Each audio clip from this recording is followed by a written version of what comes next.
Voici les paroles d'Énoch par lesquelles il bénit les élus et les justes qui vivront au temps de l'affliction, quand seront réprouvés tous les méchants et les impies. Énoch, âme juste qui marchait devant le Seigneur, quand ses yeux furent ouverts, et qu'il eut contemplé une sainte vision dans les cieux, parla, et il prononça, « Voici ce que me montrèrent les anges. » Ces anges me révélèrent toutes choses et me donnèrent l'intelligence de ce que j'avais vu, qui ne devait point avoir lieu dans cette génération, mais dans une génération éloignée, pour le bien des élus.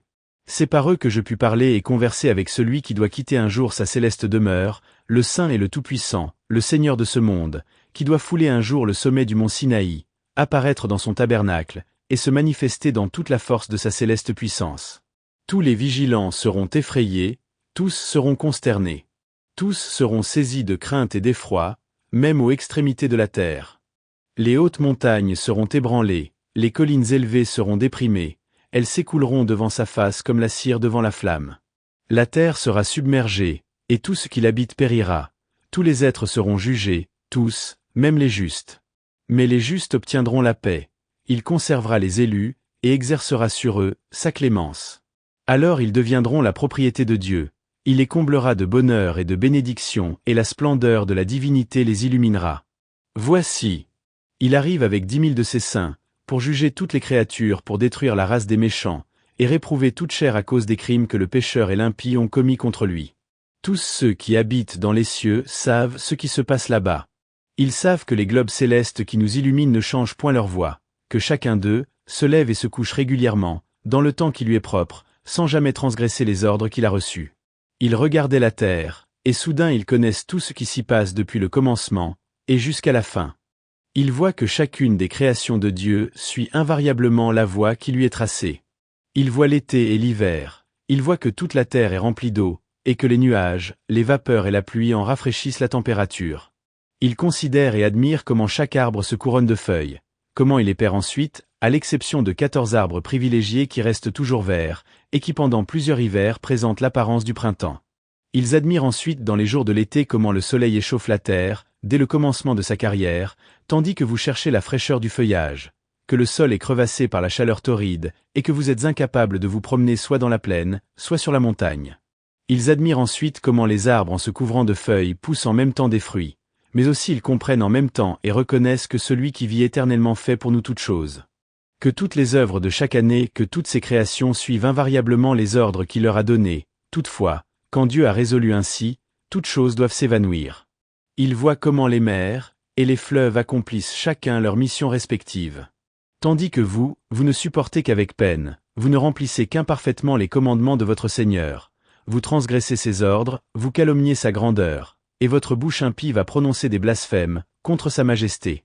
Pécheurs au cœur endurci, il n'y aura point de paix pour vous. Vos jours seront maudits, et les années de votre vie seront effacées du livre des vivants. Vous serez en exécration à toute créature, et vous n'obtiendrez point de miséricorde. Dans ce jour, votre paix sera troublée par l'éternelle malédiction de tous les justes, et les pécheurs même vous exécreront à tout jamais. Oui, ils vous exécreront aussi bien les impies. Mais pour les élus, à eux la lumière, la paix. À eux l'héritage terrestre. Pour vous, impies, pour vous la malédiction. Alors les élus recevront la sagesse, il n'y aura plus ni transgression, ni impiété, ni orgueil, se conduiront avec prudence, s'humilieront eux-mêmes, et ne violeront plus les saints commandements. Aussi ne seront-ils pas condamnés tout le temps de leur vie, et leur vie sera sans trouble et sans douleur. La somme de leurs jours sera complète, ils vieilliront dans la joie et la paix, et leurs années de bonheur se multiplieront avec la joie, avec la paix, sans nuage, sans trouble, tout le temps de leur existence. Quand les enfants des hommes se furent multipliés dans ces jours, il arriva que des filles leur naquirent élégantes et belles. Et lorsque les anges, les enfants des cieux les eurent vues, ils en devinrent amoureux, et ils se dirent les uns aux autres, « Choisissons-nous des femmes de la race des hommes, et ayons des enfants avec elles. » Alors Samiasa leur chef leur dit, « Je crains bien que vous ne puissiez accomplir votre dessein, et que je supporte seul la peine de votre crime. » Mais ils lui répondirent, « Nous vous le jurons. » Et nous nous lions tous par de mutuelles exécrations. Nous ne changerons rien à notre dessein, nous exécuterons ce que nous avons résolu. En effet, ils jurèrent et se lièrent entre eux par de mutuelles exécrations. Ils étaient au nombre de 200, qui descendirent sur Aradi, lieu situé près du mont Harmon. Cette montagne avait été appelée Harmon, parce que c'est là qu'ils avaient juré et s'étaient liés par de mutuelles exécrations. Voici le nom de leur chef, Samiasa, leur chef, Urakabaramel, Akibel, Tamiel, Ramuel, Danel, Askel, Sarakmial, Azaël, Armé, Batraal, Anan, Zaveb, Sansavel, Ertaël, Turel, Yomiaël, Arazéal. Tels furent les chefs de ces 200 anges, et le reste étaient tous avec eux. Et ils se choisirent chacun une femme, et ils s'en approchèrent, et ils cohabitèrent avec elles, et ils leur enseignèrent la sorcellerie, les enchantements, et les propriétés des racines et des arbres. Et ces femmes concurrent, et elles enfantèrent des géants, dont la taille avait 300 coudées. Ils dévoraient tout ce que le travail des hommes pouvait produire, et il devint impossible de les nourrir. Alors ils se tournèrent contre les hommes eux-mêmes, afin de les dévorer. Et ils commencèrent à se jeter sur les oiseaux, les bêtes, les reptiles et les poissons, pour se rassasier de leur chair et se désaltérer de leur sang.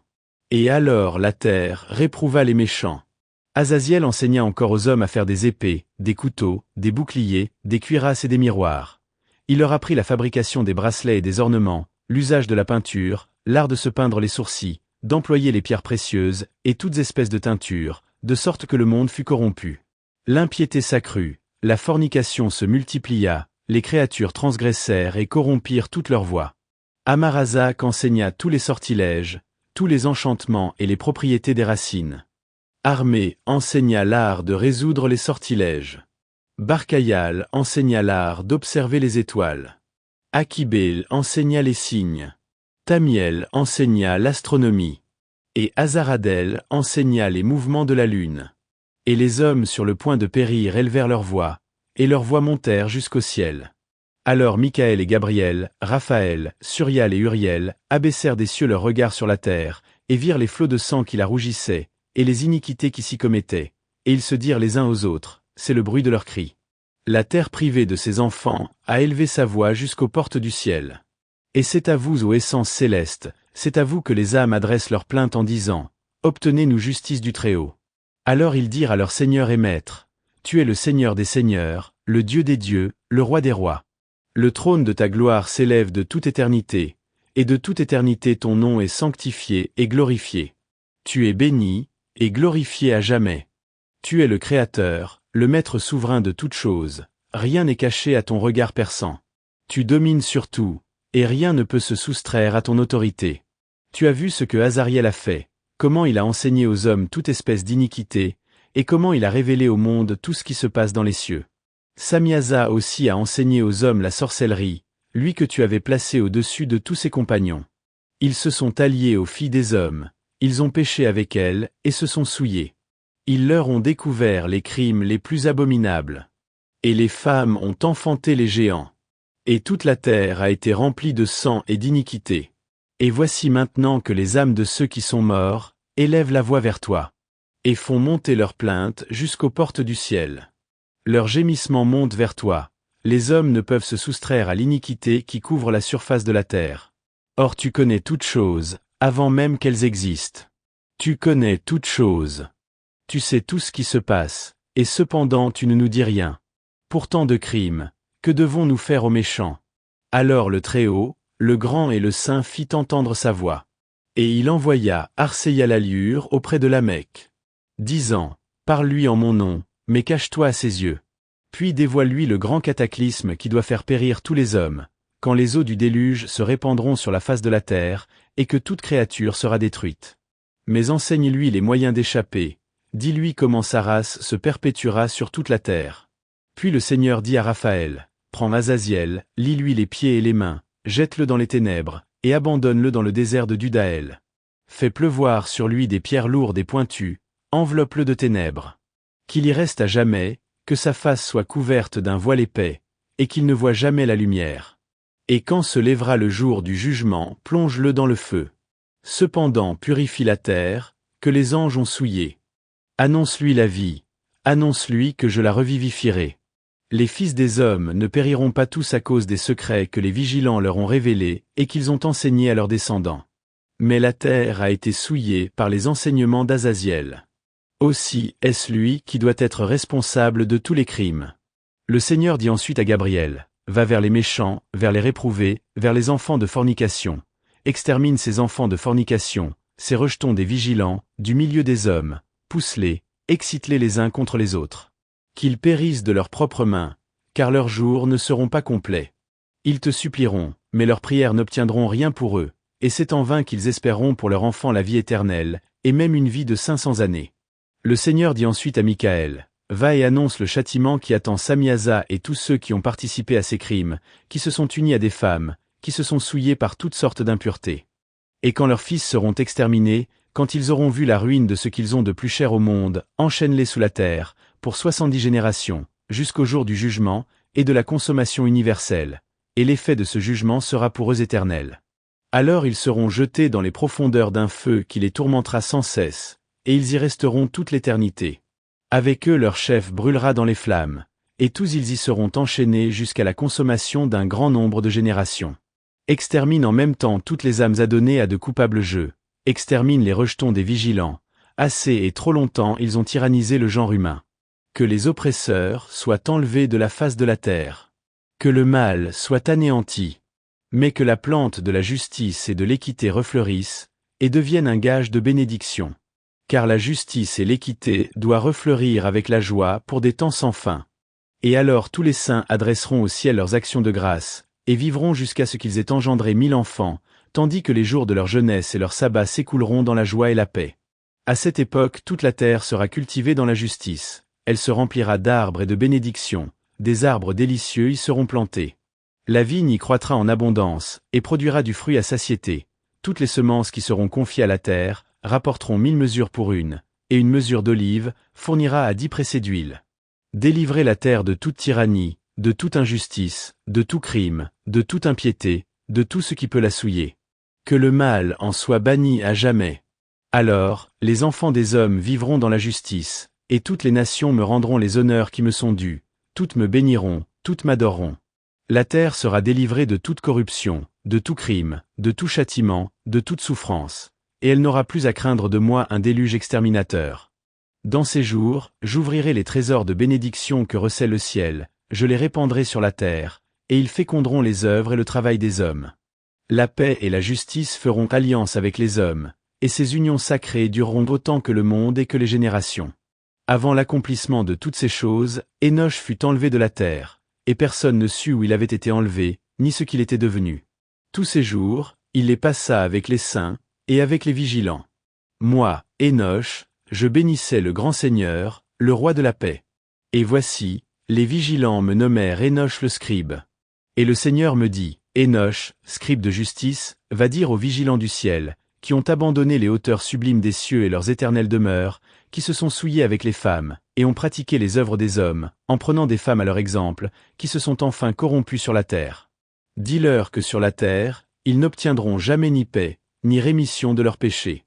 Jamais ils ne se réjouiront dans leurs rejetons, ils verront leurs bien-aimés exterminés, ils pleureront leurs fils exterminés, ils me prieront pour eux, mais jamais ils n'obtiendront paix ou miséricorde.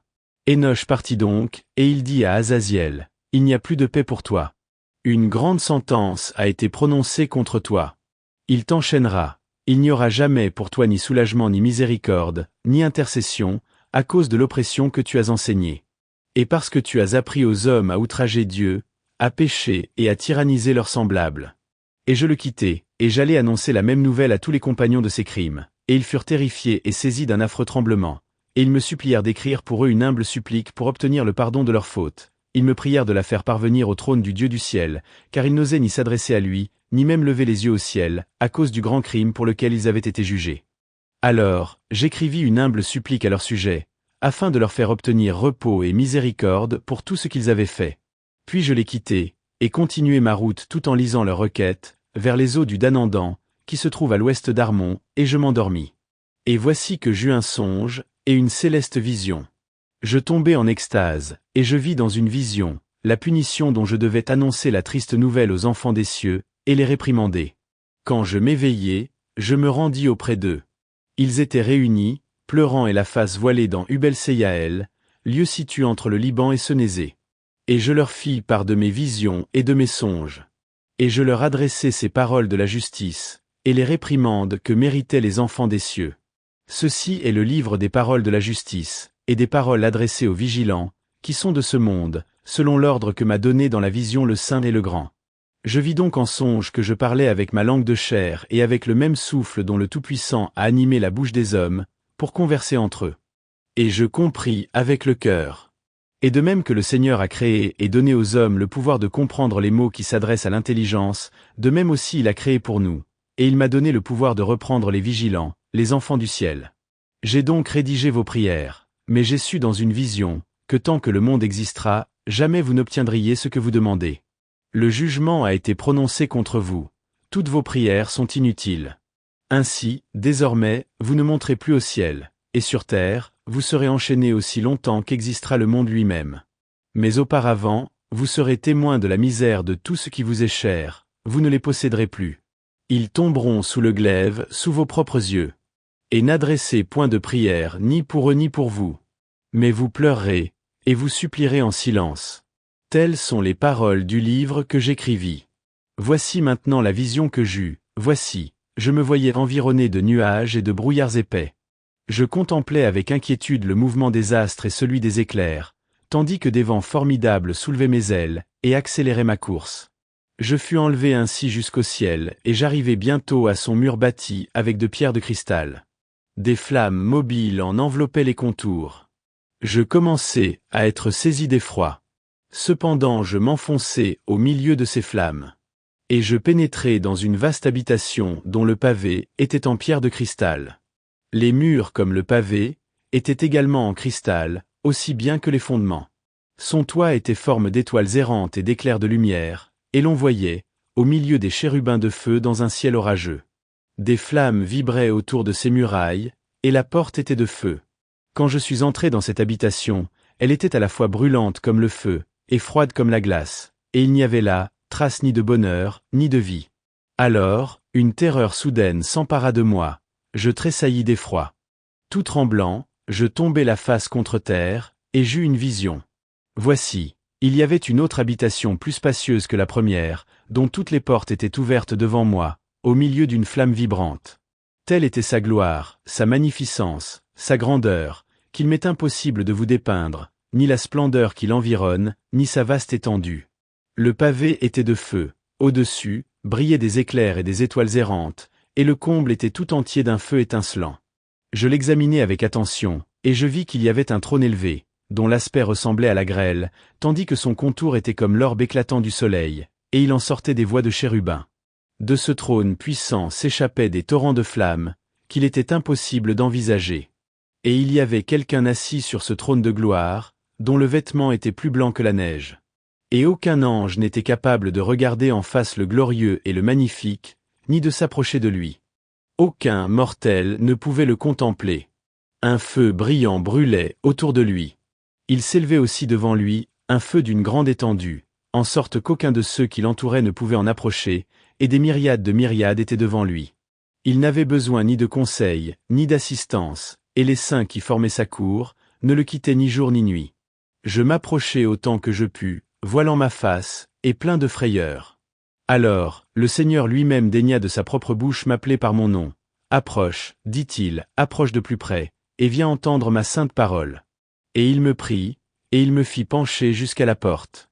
Et moi, je tenais mes yeux baissés vers la terre. Alors s'adressant à moi, il me parla ainsi. Écoute, écoute sans crainte, ô juste Énoch, ô scribe de justice, approche, et écoute ma voix. Va, dis aux vigilants du ciel qui t'ont envoyé pour me prier pour eux.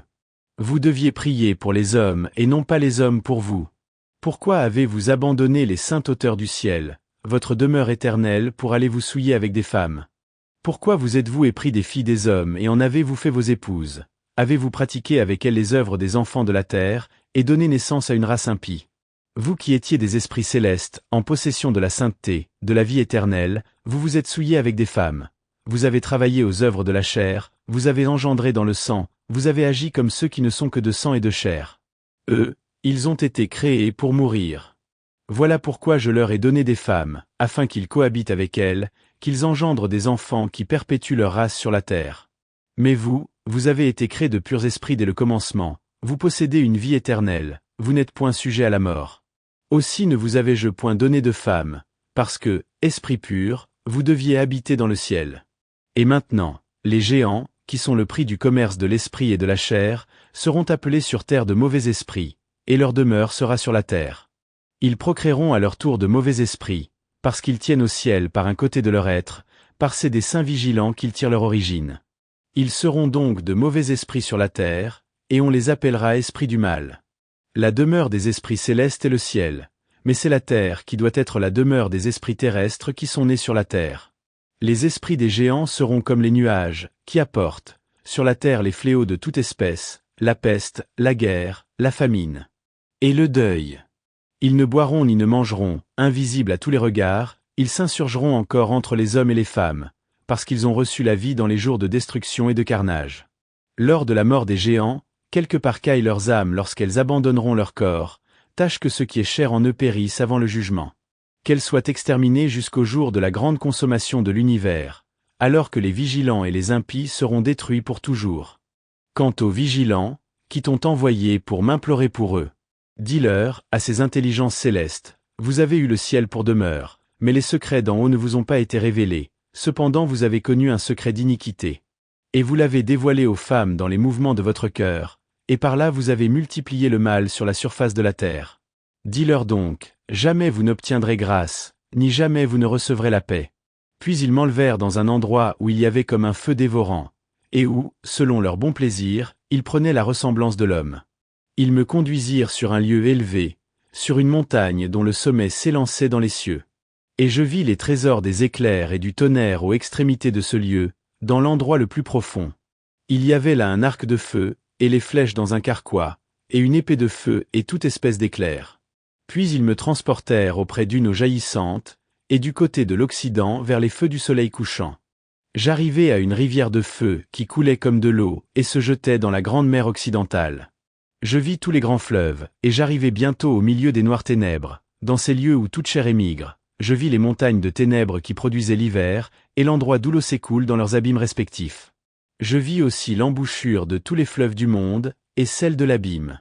Puis j'arrivai au réservoir de tous les vents, et je remarquai comment il servait à l'ornement de la terre, et à la conservation des fondements de la terre. Je vis la pierre qui supporte les angles de la terre. Je vis aussi les 4 vents qui soutiennent la terre et le firmament du ciel. Je vis les vents qui soufflent dans les hauteurs du ciel. Ceux qui s'élèvent entre le ciel et la terre et qui forment les colonnes du ciel. Je vis les vents qui font tourner le ciel et qui entraînent dans leurs orbites le soleil et les étoiles, et au-dessus de la terre je vis le vent qui supporte les nuages. Je vis la voix des anges. Je vis, de l'extrémité de la terre le firmament du ciel qui pèse sur elle. Alors je me tournai vers le midi. Là brûlaient nuit et jour 6 montagnes de pierres précieuses, 3 du côté de l'Orient, 3 du côté du Midi. Celle du côté de l'Orient se composait de pierres de diverses couleurs, de perles et d'antimoine. Celle du côté du Midi était de pierres rouges. Leur sommet s'élevait jusqu'au ciel, comme le trône de Dieu il était d'albâtre, et dans sa partie supérieure, de saphir. Je vis aussi le feu ardent qui brûlait sur les montagnes. Là aussi je vis dans une région immense le lieu où les eaux étaient rassemblées. J'y vis aussi les sources de la terre cachées dans les colonnes embrasées des cieux. Et dans ces colonnes du ciel, je vis des feux qui jaillissaient sans nombre, mais ni en haut ni en bas. Au-dessus de ces sources, je vis un endroit qui n'avait ni le firmament au-dessus, ni la terre au-dessous, il n'y avait pas non plus d'eau, et rien à droite ni à gauche. C'était une plage déserte. Et là j'aperçus cette étoile, brillante comme des montagnes de feu, ou comme de sublimes esprits. Alors l'ange dit, cet endroit sera jusqu'à la consommation du ciel et de la terre, la prison des étoiles et des armées du ciel. Ces étoiles qui roulent au-dessus du feu sont celles qui ont transgressé les commandements de Dieu, avant le fin de leur épreuve. Aussi les a-t-il enchaînées dans ce lieu, jusqu'à ce qu'elles aient expié les crimes dans l'année mystérieuse. Alors Uriel s'écria, voici les anges qui ont cohabité avec les femmes, et se sont désignés des chefs, qui ont souillé les hommes, multiplié parmi eux les erreurs, au point de leur faire des sacrifices aux démons, comme à Dieu. Mais au grand jour, ils seront jugés et ils périront, et leurs femmes avec eux, parce qu'elles se sont laissées séduire sans résistance. Et moi, Énoch, moi seul, j'ai vu la fin de toute chose, et il n'a été donné à personne de la voir comme moi. Voici le nom des anges qui veillent. Uriel, un des saints anges, qui préside au cri et à la terreur. Raphaël, un des saints anges, qui préside aux esprits des hommes. Raguel, un des saints anges, qui unit le monde et les luminaires. Michael, un des saints anges qui préside à la vertu des hommes, et commande aux nations. Sarakiel, un des saints anges qui préside aux enfants des hommes qui pêchent. Gabriel, un des saints anges, qui préside sur Ikisa, sur le paradis et sur les chérubins. Je fis ensuite un long circuit pour arriver à un lieu où rien n'était au complet. Je ne vis là ni l'œuvre admirable du ciel élevé, ni la terre et ses merveilles. Ce n'était qu'un désert solitaire et terrible. Là aussi, je vis sept étoiles enchaînées les unes aux autres, comme de grandes montagnes, comme ces feux embrasés. Et je m'écriai à cette vue, pour quel crime ces étoiles sont-elles enchaînées, pourquoi ont-elles été reléguées dans ce lieu? Alors Uriel, un des saints anges qui était avec moi et qui me servait de guide me répondit, Enoch, pourquoi cette question? Pourquoi cette inquiétude, cette anxiété? Ces étoiles ont transgressé le commandement du Dieu Très-Haut, et pour expier leurs crimes, elles ont été enchaînées dans ce lieu pour un nombre infini de siècles. De là je passai dans un autre lieu de terreur, là je vis l'œuvre d'un feu immense, ardent et dévorant, au milieu duquel il y avait une division. Et des colonnes de feu se combattaient entre elles et elles s'enfonçaient dans l'abîme. Et il me fut impossible d'évaluer ni sa grandeur, ni sa hauteur, je ne pus pas non plus connaître son origine. Et je m'écriai encore à cette vue, quel lieu terrible qu'il est difficile d'en sonder les mystères. Uriel, un des anges qui était avec moi, me répondit et me dit, Enoch, pourquoi ces alarmes, pourquoi cet étonnement à la vue de ce lieu terrible, à la vue de ce lieu de souffrance? C'est ici, ajouta-t-il, la prison des anges, et ils seront enfermés à jamais. De là, je m'avançai vers un autre lieu, où du côté de l'Occident je vis une grande et haute montagne, un rocher escarpé, et 4 réceptacles délicieux. À l'intérieur, ce lieu était profond, spacieux, poli et égal, mais d'une profonde obscurité. Alors Raphaël, un des saints anges qui m'accompagnait me dit, Voici les bienheureuses régions où sont rassemblés les esprits, les âmes des morts, c'est là que doivent se réunir toutes les âmes des enfants des hommes. C'est dans ces lieux qu'elles resteront jusqu'au jour du jugement, jusqu'au temps qui leur est marqué. Or, ce temps sera long à venir, c'est le jour du grand jugement. Et je vis les esprits des enfants des hommes qui étaient morts, et leurs cris accusateurs s'élevaient jusqu'au ciel. Alors j'interrogeai Raphaël, l'ange qui m'accompagnait, et je lui dis, De qui est cette voix accusatrice qui monte vers le ciel?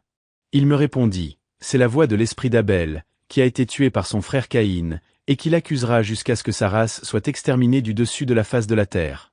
Jusqu'à ce que sa race soit effacée d'au milieu des hommes. Alors je l'interrogeai sur lui, sur le jugement universel, et je lui dis, Pourquoi les uns sont-ils séparés des autres? Il me répondit, Il y a 3 classes pour les esprits des morts. 3 classes parmi les esprits des justes. Ces classes sont distinguées par un gouffre, par l'eau et par la lumière qui est sur l'eau. Les pécheurs sont également classés.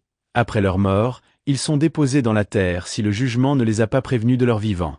C'est ici que leurs âmes sont enfermées, c'est ici qu'elles sont en proie à des douleurs intolérables, châtiment de ceux qui sont maudits pour l'éternité, et dont les âmes seront punies et enchaînées à tout jamais. Et voilà ce qui existe depuis le commencement du monde. Les âmes de ceux qui se plaignent sont séparées de celles qui veillent pour leur ruine, pour leur extermination au jour des péchés. Tel est le séjour destiné aux âmes des hommes injustes et pécheurs, aux âmes de ceux qui ont commis l'iniquité et qui se sont mêlés à la société des impies, auxquels ils ressemblent. Leurs âmes ne seront point anéanties au jour du jugement, mais enfermées dans ce lieu, elles n'en sortiront jamais. Alors je louai Dieu. Et je dis, Béni soit mon Seigneur, le Seigneur de gloire et de justice, le dominateur suprême et éternel. De là j'arrivai dans un autre lieu, du côté de l'Occident, aux extrémités de la terre, où je vis un feu ardent et un mouvement perpétuel, qui roulait nuit et jour, sans jamais s'arrêter.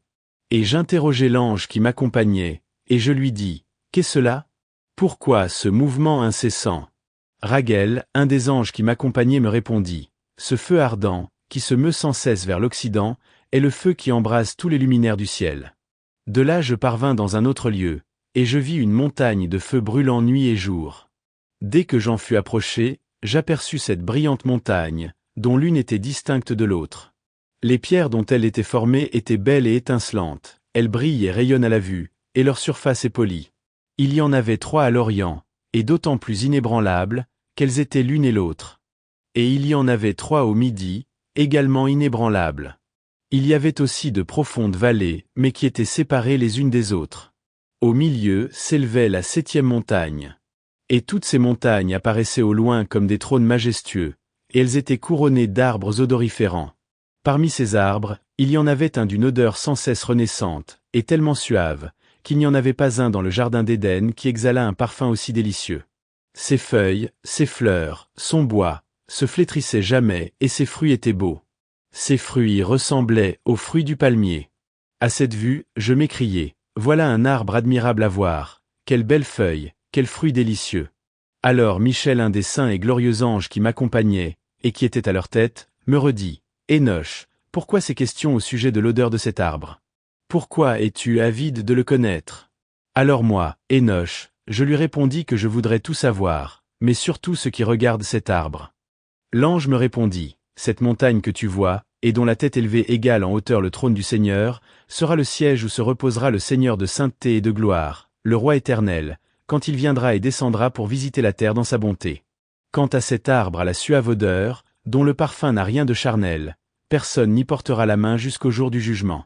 Quand les méchants auront été livrés aux tourments éternels, cet arbre sera donné aux justes et aux humbles. Ses fruits seront réservés aux élus. Car la vie sera plantée dans le saint lieu, du côté du septentrion, vers la demeure du Roi éternel. Alors ils se réjouiront et tressailliront d'allégresse, dans le sein des saints. Une odeur délicieuse pénétrera leurs os, et ils couleront, comme tes ancêtres, une vie longue sur la terre. Et cette vie ne sera troublée ni par les malheurs, ni par les peines, ni par les misères. Et je louai le Seigneur de gloire, le Roi éternel, de ce qu'il avait préparé cet arbre et avait daigné le promettre aux saints.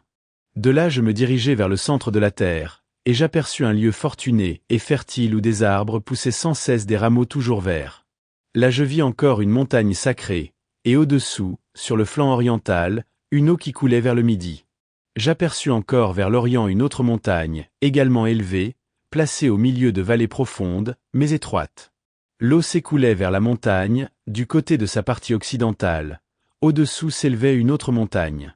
Et au pied de cette montagne une vallée étroite, et au milieu d'autres vallées profondes et desséchées vers l'extrémité de ces trois montagnes. Or, toutes ces vallées, qui étaient profondes, mais étroites, se composaient d'un immense rocher, sur lequel un arbre était planté. Et dans mon étonnement j'admirai le rocher et les vallées. Alors je m'écriai, que signifie cette terre bénie, ces arbres élevés, et cette vallée maudite qui les sépare? Et Uriel, un des saints anges qui était avec moi, me répondit, cette vallée est maudite d'une malédiction éternelle. C'est ici que seront rassemblés tous ceux qui se servent de leur langue pour blasphémer Dieu, qui ouvrent la bouche pour maudire sa gloire. C'est ici qu'ils seront rassemblés, c'est ici que sera leur demeure. Dans le jour suprême du jugement, il sera fait d'eux un grand exemple de justice aux yeux de tous les saints, car ceux-ci obtiendront grâce devant Dieu, et le béniront tous les jours de leur vie comme leur Seigneur et leur Roi. Et ils le célébreront dans ce jour redoutable du jugement, à cause de la clémence qu'il aura fait éclater sur eux. Alors je me tournai naturellement vers Dieu, et je louai son nom, sa grandeur et sa gloire. De là je me dirigeai du côté de l'Orient, vers une montagne qui s'élève au milieu du désert et dont je ne pus apercevoir que la superficie. Elle était couverte d'arbres issus de la semence dont on a parlé, et une eau en descendait. De là une cataracte, composée en apparence de plusieurs autres, s'échappait à l'Occident et à l'Orient. D'un côté s'élevaient des arbres, de l'autre on voyait de l'eau et de la rosée. Alors je m'avançai vers un autre endroit du désert, vers l'orient de la montagne, de laquelle je m'étais approché. Là j'aperçus des arbres de choix, ceux-là surtout qui produisent les aromates aux suaves odeurs, l'encens, la myrrhe, tous arbres distincts les uns des autres. Il y avait encore en ce lieu, dominant tous ces arbres, une élévation vers l'Orient, qui n'était pas éloignée. Je vis encore un autre endroit, avec des vallées où s'écoulaient des eaux qui ne tarissaient jamais. Je vis un arbre magnifique qui, pour l'odeur, égalait le lentisque. Et sur les flancs de cette vallée, j'aperçus le cinnamome au délicieux parfum, et je m'avançai vers l'Orient. Alors j'aperçus une autre montagne, remplie d'arbres d'où s'échappait une eau semblable au Nékétra. Son nom était Sarira et Kalbanan. Et sur cette montagne, j'en vis une autre sur laquelle s'élevaient les arbres d'aloès. Ces arbres étaient chargés comme des amandiers et gros, et le fruit qu'ils produisaient surpassait tout parfum. Après cela, je me tournai du côté du nord et je me mis à en considérer les entrées par-dessus les montagnes et j'aperçus cette montagne couverte de spics fins, d'arbres odoriférants, de canneliers et de papyrus. Puis je laissai derrière moi les sommets de ces montagnes et m'avançant vers l'Orient, je passai la mer Érythrée. Et quand je l'eusse dépassée, je tournai mes pas vers l'Anjataël, et je parvins au jardin de la justice. Là je vis entre autres, plusieurs arbres élevés couverts de fleurs. Leur parfum était délicieux, leur forme variée et élégante. Il avait là aussi l'arbre de la science, dont les fruits illuminent l'intelligence de celui qui s'en nourrit. Il était semblable au tamarin, et ses fruits d'une beauté remarquable, à des grappes de raisin. Son parfum embaumait les lieux d'alentour. Et je m'écriai, quel bel arbre! Quel spectacle délicieux! Alors l'ange Raphaël qui était avec moi, me répondit ceci est l'arbre de la science, dont ont mangé ton vieux père et ta vieille mère.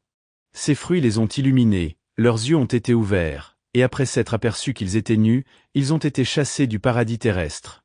Ensuite je m'avançai vers les confins de la terre. Là, je vis de grandes bêtes, d'apparences diverses, des oiseaux différents de forme et d'aspect, et doués de voix différentes. À l'orient du lieu où se trouvaient ces bêtes, j'aperçus les limites de la terre, et l'endroit où le ciel finissait. Les portes du ciel étaient ouvertes et j'en vis sortir les étoiles.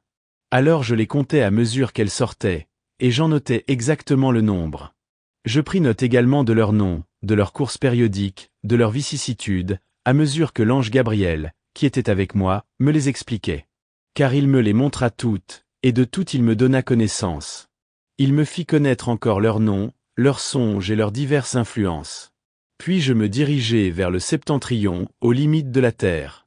Et là, vers les confins du monde, je vis un prodige grand et magnifique. Je vis les portes du ciel ouvertes, il y en avait 3 distinctes en elles. Par elles s'échappaient les vents du nord, pères du froid, de la grêle, de la glace, de la rosée, et de la pluie. De l'une de ces portes, le vent soufflait bizarrement, mais par les 2 autres il soufflait avec violence, et leur souffle se répandait sur la terre. De là, je me dirigeai du côté de l'Occident, vers les confins de la terre. Et je vis 3 portes, comme du côté du septentrion. Or ces portes étaient de la même grandeur.